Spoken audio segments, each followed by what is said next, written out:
Hey everyone, welcome to Financial Freedom USA, where we help you make smart financial decisions for a brighter future.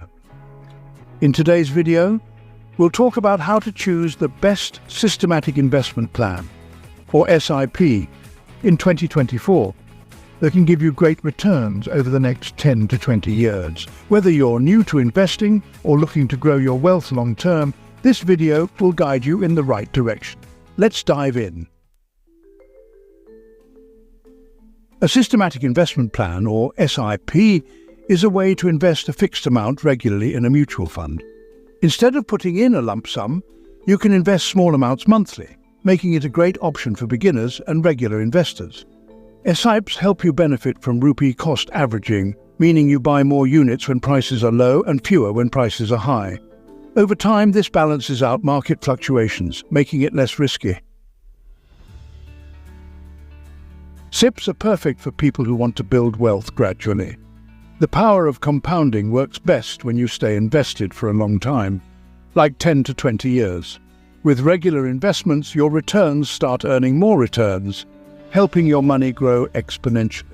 SIPs can be a great option for goals like retirement, children's education, or buying a house. Before choosing an SIP, the first thing you need to do is define your financial goals. Ask yourself questions like, how much money do I need after 10 to 20 years? What am I investing for? Retirement, education, etc. What is my risk appetite? Low, medium, or high risk? Knowing your goals helps you pick the right kind of mutual funds for your SIP.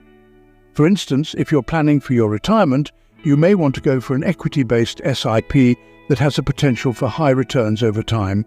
If you need the money sooner, a debt-based SIP might be more suitable. Step 2. Know the types of mutual funds. There are various types of mutual funds where you can invest through SIPs. The best SIP for you will depend on your risk tolerance and investment horizon. Here's a breakdown of the types of mutual funds. First, we have equity funds. These are higher risk funds that invest in the stock market. Over 10 to 20 years, equity funds tend to offer higher returns compared to other options. If you can handle short-term fluctuations and aim for long-term growth, equity funds could be your best bet. Next, there are debt funds. These are low-risk funds that invest in bonds and other fixed-income securities. The returns are stable but lower than equity funds. Debt funds are great if you are risk-averse or closer to your financial goal. Lastly, we have hybrid funds. These funds invest in both equities and debt, giving you a balanced risk and reward profile. If you're looking for moderate risk and moderate returns, hybrid funds might be a good option. Step 3. Check past performance. While past performance doesn't guarantee future returns, it gives you an idea of how the fund has performed over time.